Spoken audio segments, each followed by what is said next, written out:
Welcome back, everybody. This is episode 2 of the world-famous podcast that still doesn't have a name.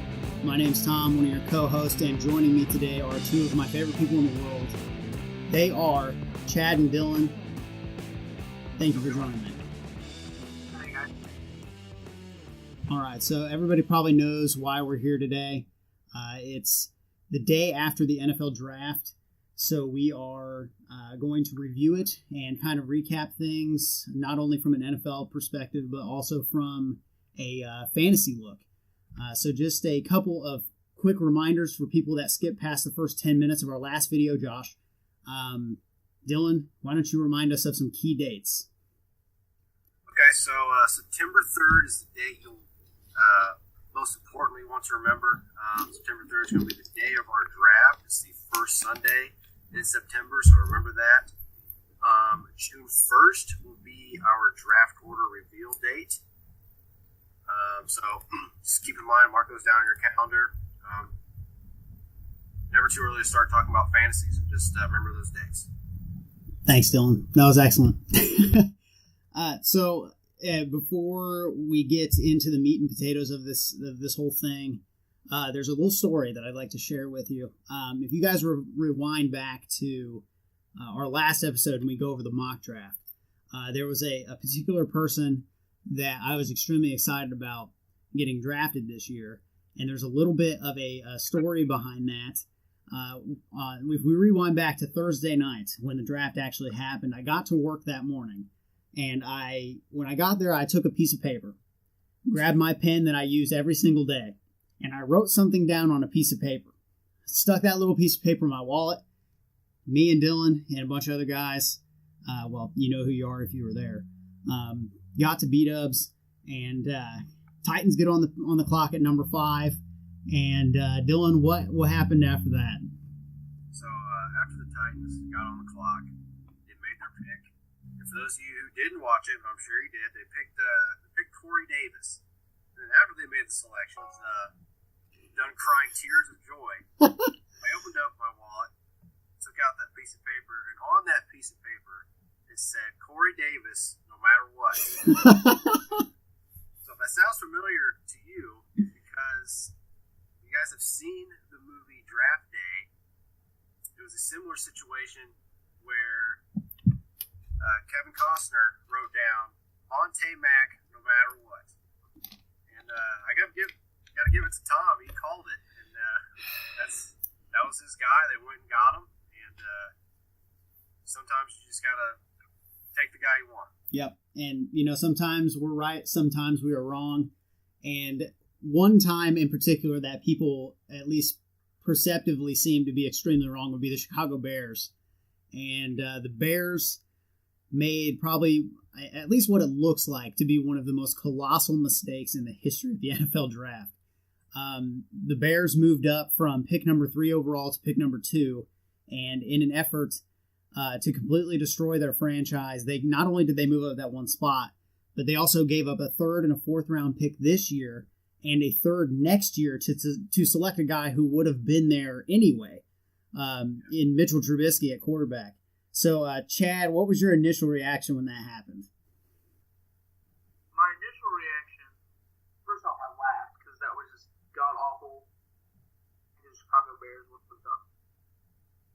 But I literally, as I said that, I said I would rather give my left nut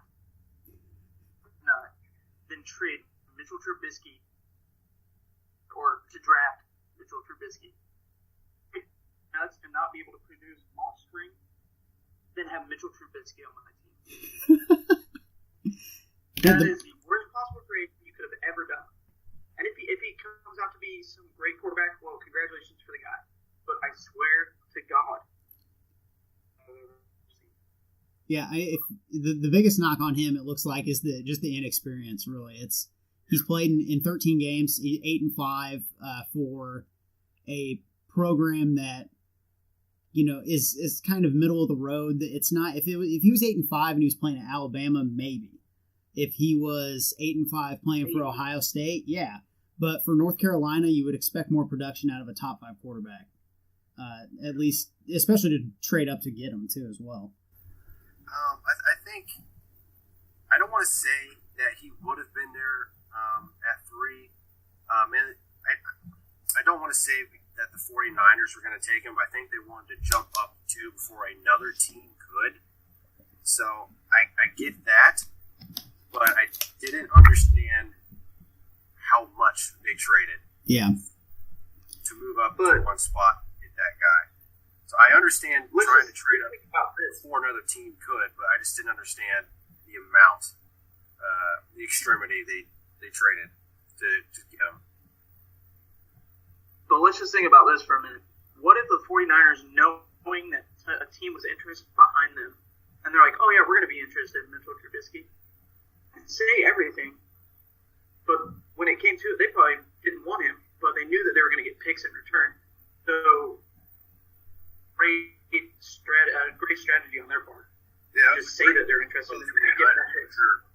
Yeah, if that was their intention the whole time, they completely pulled a fast one on basically any team that was interested in moving up to number 2 in the first place. That's just part of being a good GM. John Lynch made a very good impression as a first-time GM, especially basically robbing the Bears blind. We'll see, but just able to pull that off, and then the 49ers turn those picks into some of the best picks in the draft. Especially with, well, we'll get to it eventually and later in the show, but what they were able to do at number 3 and at 31, the 49ers got a lot better, just at least on paper, but a lot of teams did as well. So that's something that, is going to be debated for years to come, especially when Trubisky actually gets on the field and starts, either producing or lack thereof. But back to the Bears. What was Mike Lennon's contract? What did they sign him to? I think it was like 2.5 was guaranteed for the first year. It was ridiculous. We probably should have had that pulled up ahead of time, but we can definitely look that up. But I mean, they by all means they presumably had the guy that they wanted. It looks like 3 years, $45 million contract. Guaranteed at signing was 18.5 with a $3 million signing bonus. So that's a lot. Why pay all that and then trade all of that to move up one spot to get a quarterback who's probably going to be a burn under him? And like that. Because I feel like when your first round pick should be someone who can come in and have an immediate impact, no matter what. Not someone who can come in and learn and be a starter 2 or 3 years down the road. I don't get that. Other team that did the same exact thing, but they did it later on in the draft. The Chiefs. Yeah. For the 10th pick, Patrick Mahomes. They must really know something we don't. Yeah, it's and the Texans did the same thing, but I think the Texans are actually in a position where they can actually use Watson right off the bat. Because Savage isn't going to do anything. If he was going to do something, he would have done it already. Alex Smith is proven, so having Mahomes in there is just it's a insurance move basically. But I would see Watson out of the 3 at least getting the first opportunity to succeed, especially with the pieces around him. Starting quarterback of the Texans day one. Yeah, I don't think I'll have a problem beating Savage for that starting position. Any one of us could probably beat Tom Savage out for the job, I would imagine. Just start chucking it to DeAndre and see what happens. Yeah. So I guess another one of the hot button topics when it comes to the draft is the kids that are drafted. They're put under such a microscope, and every single thing that they've done on the field, off the field is scrutinized, is analyzed by these people who are hired by teams to make sure that they're investing picks in the right people. And you saw after the draft, right after Mitchell Trubisky got picked, you saw the tweets came out about him with some not safe for work material. Last year, Laramie Tunsil. You can look at any number of people who get dirt dug up on them that comes out because they're being drafted. But some people actually have things that are a little bit more serious. Domestic violence is always a huge issue in the NFL, especially now. So one person I didn't expect to get drafted in the first round, I wouldn't necessarily be shocked, but I didn't think it would happen, was Garyon Conley. After everything that happened with him with the rape allegations in Cleveland, he went to what seems to be like the team that would pick him. It was either going to be the Cowboys or the Raiders, and the Raiders grabbed him, or the Bengals. So Conley to the Raiders is kind of a shock. As a first-round pick, do you think that's more of a, they've really done their due diligence, or do you think they're just like, hey, this is the best guy on the board, we need to take him regardless? Chad, what are your thoughts on Conley and the whole domestic, rape in this case, domestic violence, whatever it may be? They had announced that actually during his draft pick, but then they came back later and instead, ESPN reported that he had taken a polygraph test and it passed. So I know that's not necessarily the most efficient way to go about things because there's ways of getting around a polygraph. But apparently they had a test. At least they gave him a test. So I don't. But he did get around it somehow. I don't think the Raiders should have much respect for him, and they should probably just cut him from the team, not even give him a chance. I think eventually they're going to get a chance. I think the thing that separates him from like Ray Rice or who was the other guy? May have been Caleb Brantley. The ones that were actually caught on tape. That is the big. Yeah, Joe Mixon. That was it. That's the difference. Is that everything was caught on tape. You could see it. So with it just being an allegation, there's no visual evidence at this point. I mean, people fool polygraphs all the time. But I think that separates him from some of the other guys, and that's maybe why he got selected in the first. Dylan, I want to hear your opinion on this. If you were a GM and you had a guy with tremendous talent, let's be honest, him, Mixon, Conley, Brantley, Tunsil, they all have extreme talent, but something like this came up. How do you fit that into your evaluation as a general manager looking to draft a kid? For me, I would want to definitely sort out all the facts with the entire situation. And if I were to pick that player, come day 1, 2, or 3, I want to get them on the phone and talk it out with them, get their opinion, what happened, how they're going to move forward with it, what can we expect in the future from this, and if they have that talent and if you feel like they're a good fit for you, and you feel like you can trust what they say, then I don't see why not taking them, to be honest. For example, with Garyon Conley, there's no doubt that he has first-round talent, and he should go in the first round. Like Chad said, he took the polygraph test and passed. I guess that was enough for the Raiders to take him. They were sold on that. It could be a disaster waiting to happen. Another situation could rise down the future, or more facts could come out about what actually happened that night. But in terms of perfect fit, I think it is perfect fit. They lost DJ Hayden in the offseason. They've had secondary problems for a while now. He could slide into that number 1 spot and lockdown guy they've been looking for. But with players who have character issues like this, like Conley, Joe Mixon, Brantley, Jordan Lewis, if I want to take a guy who I know has baggage coming to the team, I would definitely want to talk to them, get the facts sorted, and see how we can move on from there. Yeah, I totally agree. There's a line where you have to evaluate risk versus reward. So as long as they don't cross that line, then sure, pull the trigger on it. Go ahead. Correct myself. Not all those players had character issues. They're more off the field issues with like you said, domestic violence and rape. Character issues would be more like Dalvin Cook, Yeah. Players like that. Yeah, hanging out with the wrong people, as opposed to punching someone. Well, sorry, let me correct myself. Punching a pregnant woman in the stomach. There's a line there that needs to be addressed.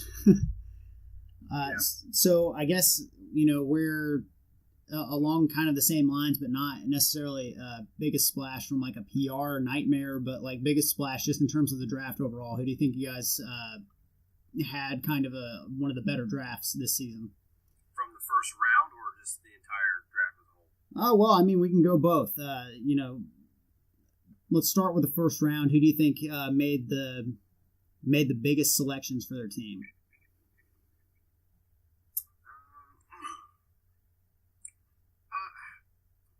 In terms of talent pool, I would say maybe the Browns. They had 3 first-round picks. They went and got David Njoku, Jabril Peppers, and Myles Garrett.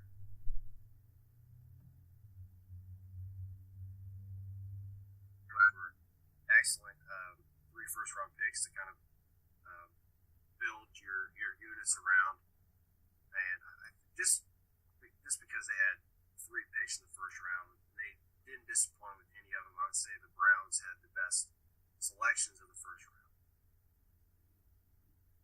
Yeah, I'd have to go with Dylan on this one. They had 3 picks, very good players, 2 defensive, 1 offensive.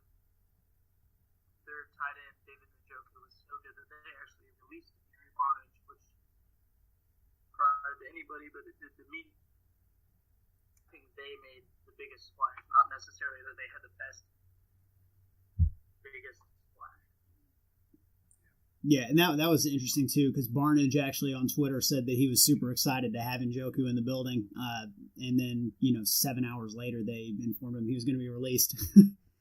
So, unfortunate. Yeah, it is unfortunate, but he'll find a home somewhere. He's not done by any means. A team that go ahead, Chad. I was gonna say I changed my biggest splash now. Looking at the recorder, I forgot that the Falcons head coach named Carson McKinley, who openly dropped the F-bomb on public television and then says, "Find me later." It was a questionable decision. Vic Beasley, that crazy guy. Oh, it's gonna be. Yeah, that deal. I'm gonna give up. I'm probably wrong. So, didn't the Falcons sign Dontari Poe? Yes. They did. Yeah. Okay. Yes. So yes, they signed Dontari Poe as well. That Falcons D line is going to be pretty good. They have some youth on that front, and they're going to be good this year. Yeah, they should be. They have the offense, and now they just need the defense. They had to work on that pass rush, which they addressed. So, another defense that is on the rise, Dylan, you and I had a conversation about this last night, is how, and this goes along with the biggest splash, is that the 49ers, after robbing the Bears, they ended up getting some picks that helped them move back into the first round. So at 3 overall, they got Solomon Thomas, probably the second best D lineman in the draft. And then at 31, they were able to trade back in and get Reuben Foster. So you couple Solomon Thomas with Eric Armstead, DeForest Buckner, and then you have Navarro Bowman and Reuben Foster. The 49ers made their defense a lot better moving forward, especially when it's, 2 years from now, you look if they add another corner or a safety that can be a playmaker on defense and maybe some more pass rush, the 49ers could have a really good defense, especially with the things that they've added. They've invested a lot in the first round on the D line. Yeah, for sure. And like you said, they trade back in the first round at 31 spot and grab Reuben Foster, who's easily a top 10 pick early in the offseason. And definitely the best inside linebacker in the draft. And, Mike Mayock was comparing him to a Luke Kuechly. And I think that's a pretty big name to throw around, especially given the talent that he has. Their defense is finally getting back on the map after Patrick Willis retired, Chris Borland retired. They got Navarro Bowman and Reuben Foster now to fit that 3-4. Yeah, their front seven is going to be pretty lethal this season. Agree. Looking forward to see how the Panthers handle that week 1. I know for sure that I'll be watching that, and I'll also be watching my boy Corey Davis go up against Gary and Conley and the Oakland Raiders. So that's going to be a fun one to watch. In terms of steal of the first round, would you call Foster the number 1 guy, or would you go somewhere else? For me, I would say, I was saying this the night of, Jonathan Allen, I think, was easily the biggest steal of the first round. In my opinion, I think he was the best defensive lineman in this draft. And given I know that he has shoulder injury issues, but you can't take away the talent that he has, and for him to fall potentially out of the top 5, maybe even top 3 picks, all the way to 17 for the Redskins, that was a huge get for them, considering how and where he should have gone in the draft. I think that was definitely a great pick by them. Yeah, and we actually have an interesting point of view there with having somebody who is in the business of player health and player safety. Judging from an athletic training standpoint, Chad, with shoulder arthritis being the main concern for Jonathan Allen, is there any kind of special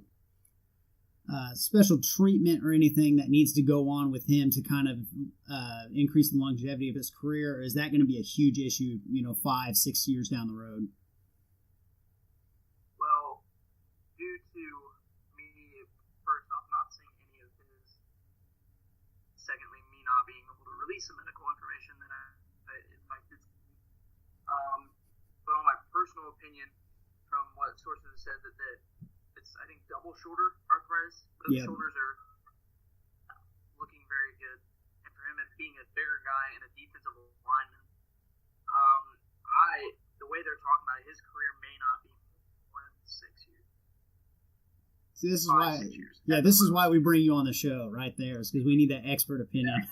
Yeah. I mean, it just, and I think he has back issues as well, or maybe that's Reuben Foster, but Foster had a neck. Foster was kind of shoulders and neck.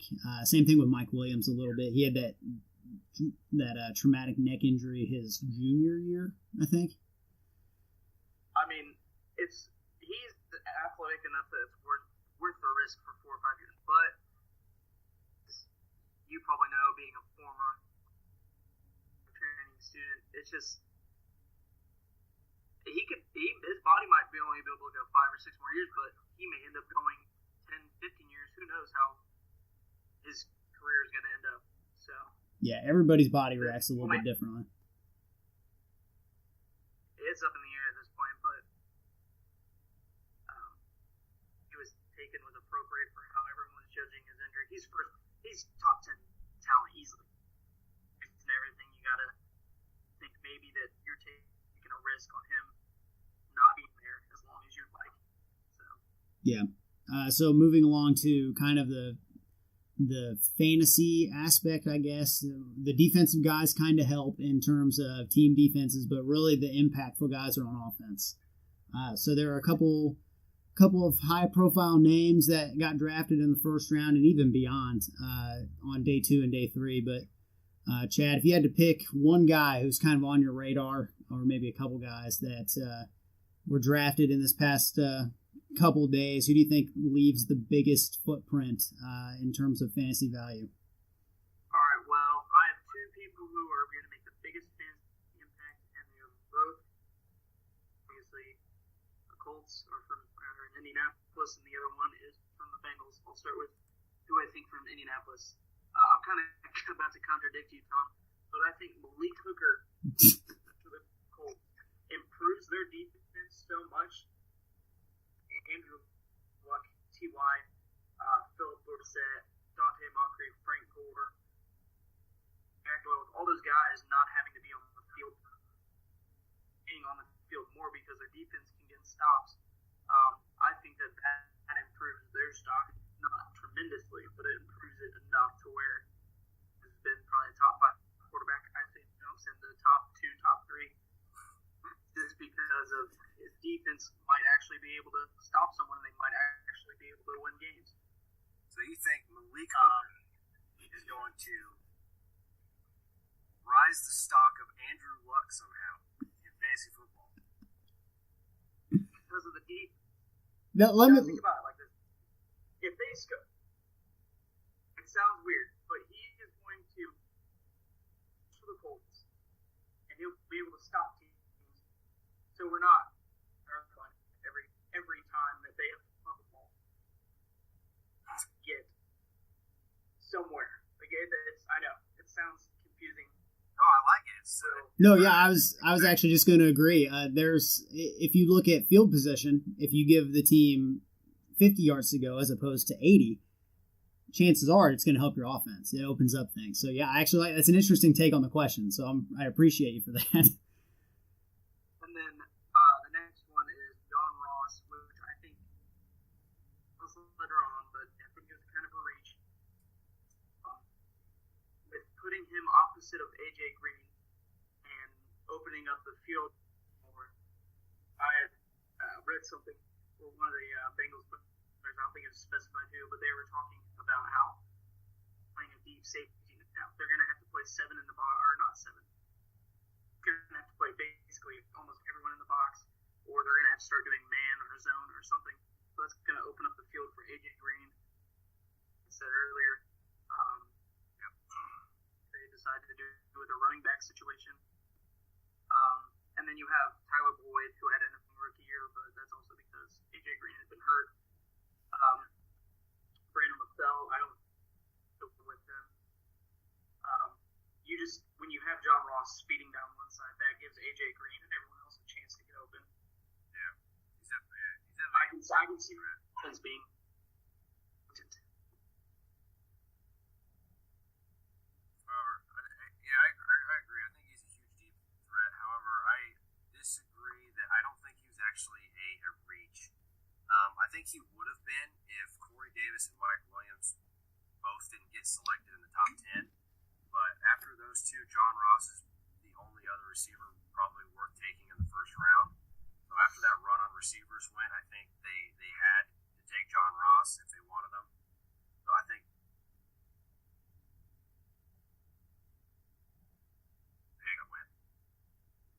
Yeah, it was one of those things where you have to pay attention to what players are being taken where. So Ross probably got picked where he should have been, maybe given who went in front of him. But he creates some interesting matchup problems, that's for sure. Especially with a guy who already commands so much attention in AJ Green. Assuming they can get their tight end position solidified. I mean, whether it's Eifert or somebody else, they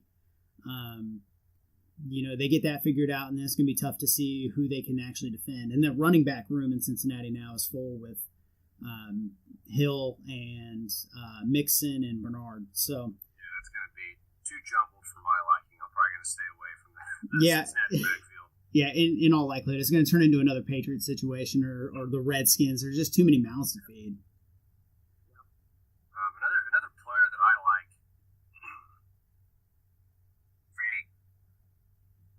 O.J. Howard to the Bucks. Yeah. They drafted Austin Strain Jenkins a few years ago. That experiment failed. And Cameron Brate last year kind of panned out well for him here and there, but he's not O.J. Howard. He didn't bring the athletic pass-catching abilities that O.J. Howard would bring to that team. I think he could turn into the number one target for Jameis Winston just because of his mismatching abilities that he will have on opposing defenses. I like O.J. Howard to the Bucks. I think he can be a solid steal in the later rounds. You never want to take a tight end too early, but I think if you're in that like round 8 to 10, maybe even 11 range, if you need a tight end, O.J. Howard is definitely the guy you want to look at. I mean, is he instantly in the tight end 1 conversation? I mean, you take a look at the top 10 guys in the league. You have going down the list. I think Gronk is presumably number one, right? I mean, regardless of the injuries.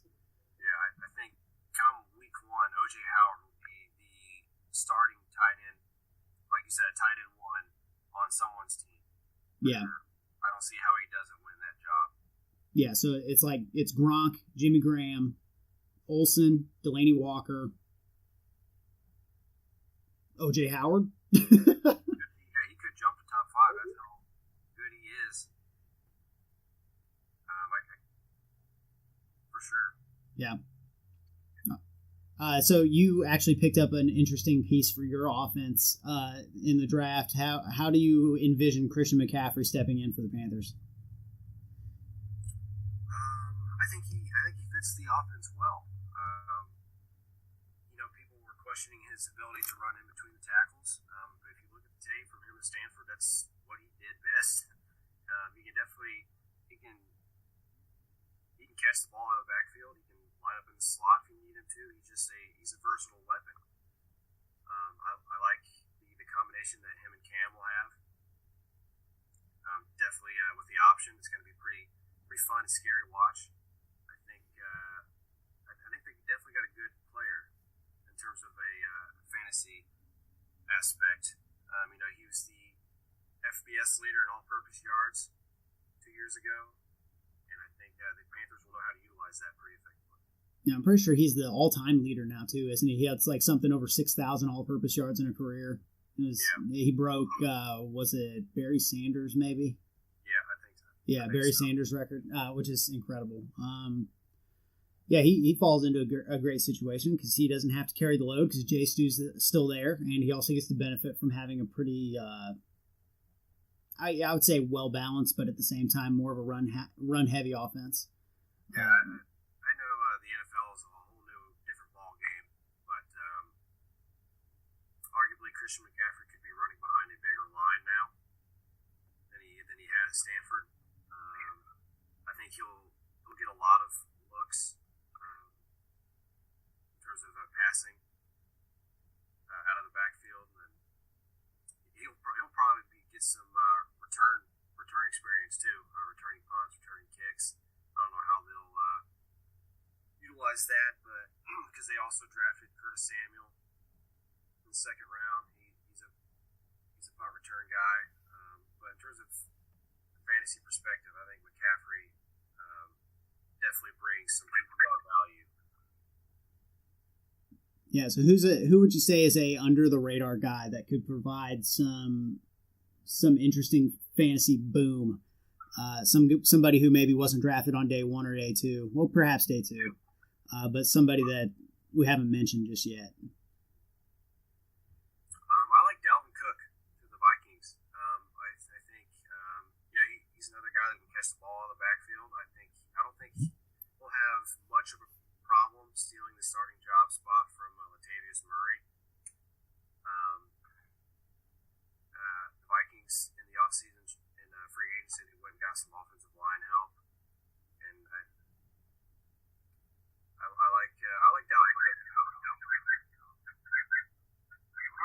I was going to go that way, but I don't see them signing Latavius Murray and money to have him sit the bench, and he's still towards the middle to end of his prime. So I mean, I don't see why they would. Yeah, I think it's a similar. I think it's a similar. Oh, sorry. I think it's a similar situation to that Cincinnati had last year with Jeremy Hill and Gio. Jeremy Hill will be like the short yardage guy, maybe the goal line guy, but maybe the early down and the passing down back. Dalvin Cook will be that guy for the Vikings. And if you're in a PPR league like we are, Dalvin Cook is definitely the guy you'll want to have in Minnesota. Yeah, he provides a lot of PPR value, I think. But Murray can catch the ball a little bit, but not nearly as much as Cook can, probably. I'm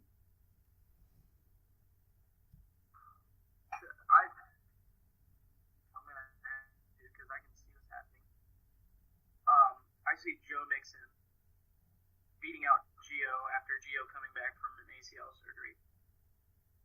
Actually, probably midway midway through the season beating out Jeremy Hill. Because Hill's on his last year of his contract, and I see if he does not do well at all, I hesitate to throw Joe Mixon in there and run him like a bell cow. Having any problems with throwing with Mixon coming in. So I can see maybe not immediate impact, not so much, but he would be someone that you would put on your team late in the year to help you get to the playoffs. Or yeah, despite the misuse of the word beating when it comes to Joe Mixon, I tend to agree. Mixon could be. I mean, he has the talent. Obviously, he wouldn't have been drafted that high if he didn't. But it's an interesting and crowded backfield. It kind of along those lines too. A guy that was drafted on day 3, I think that was day 3, who is quite possibly maybe going to be the steal looking forward is Pittsburgh's new running back, who is Le'Veon Bell 2.0. That's James Conner, guy from Pittsburgh who I think it was some form of cancer. I want to say leukemia. I think it was. I don't remember. Never mind. Well, that's why we have the power of the internet. So, but regardless, he reminds me a lot of Le'Veon. He runs a lot in the same style. Obviously, he's not going to have an immediate impact just because Bell is so good. And it was Hodgkin's lymphoma. That was the. I was going to say that. Yeah, so same thing Eric Berry went through. And it was the 3rd round, 105 overall. So, decent value. But, I mean, if you look at his build, 6'2", 240, he's the exact same person as Le'Veon. And yeah, he's definitely a solid backup. Yeah, so he has time to learn from one of the best. And eventually, we're talking maybe 2, 3, 4 years down the road, he might be a top 10 pick in our league. When somebody who falls in love with Le'Veon loves Conner as well when they see him play. And speaking of running backs, we have yet to talk about the first one taken in the draft, Leonard Fournette, to the Jacksonville Jaguars. So I know that's where players usually go to die, but maybe Fournette is just the person they need to get them some wins. Yeah. Yeah, it's going to take the pressure off of Blake Bortles. It's going back to what Jacksonville did the best when they were at their best, which was Freddie T and MJD running the football. Going back to when David Garrard only had 2 interceptions in a season, and I don't like talking about it because it's in the division. It's something that I didn't want to see happen. But it's a good fit. Fournette is an excellent running back. He fits what they want to do. And I don't know. I would say somewhere around like 800 to 1,100 maybe in terms of yardage. Yeah. In terms of a fantasy point of view, he can catch the ball out of the backfield. He has the talent to do that. However, I don't know how often the Jags will go to that in terms of passing the football. I think they're more of a hand you the rock 30 times a game up the middle kind of guy. And Fournette's definitely the kind of guy who can handle that. So Yeah. I think in a standard league, Fournette brings a lot more value than in a PPR league. But I think Fournette to the Jags, I think he could finally bring the identity that the Jaguars have been needing for a long time. Yeah, he's definitely going to be a top 12 running back, I think, when the rankings come out for that last, the last week before the season starts. Chad, you got any people you want to highlight here? Not really. I mean, everybody that I've liked or that I think will do at least decent in the first year. Good. That's the kind of expert analysis we want. I'm the Field Yates of this podcast. Yeah, Field Yates, Jason Wolf. We'll we'll give you all that credit. So I don't really have very much else for the rest of this. Everything that we came here to accomplish, we've accomplished. So in terms of the draft, things are over. So once again, the big dates that you need to remember, draft order reveal June 1st, probably going to happen sometime around 10 a.m. Eastern Standard Time. I almost said Eastern Pacific. So we'll get that to you at around 10 or so in the morning, and that means the number one guy will go on the clock around 7 p.m., and we'll start picking the draft order at that point. So be looking out for a video on the draft order reveal right here on this channel. There's a little self-plug there. And then the draft, September 3rd, we'll get you the dates and everything. In terms of that and the times and all the stuff that needs to happen, we'll organize it and do all that for you. So Chad, any closing words for you?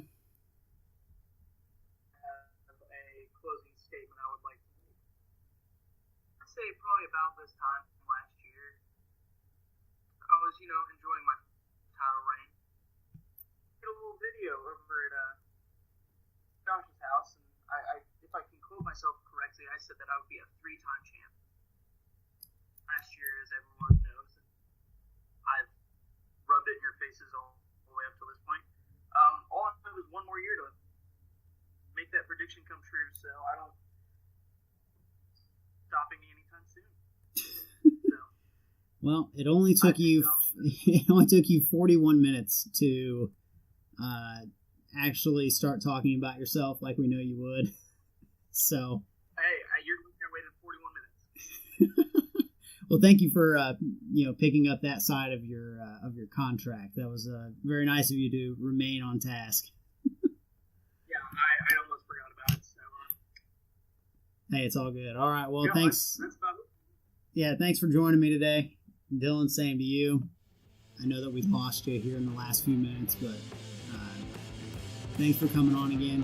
Until next time, ladies and gentlemen, just remember everybody's welcome on the show, so just let me know if any topics that you want to throw out there. Otherwise, we will see you on the next episode.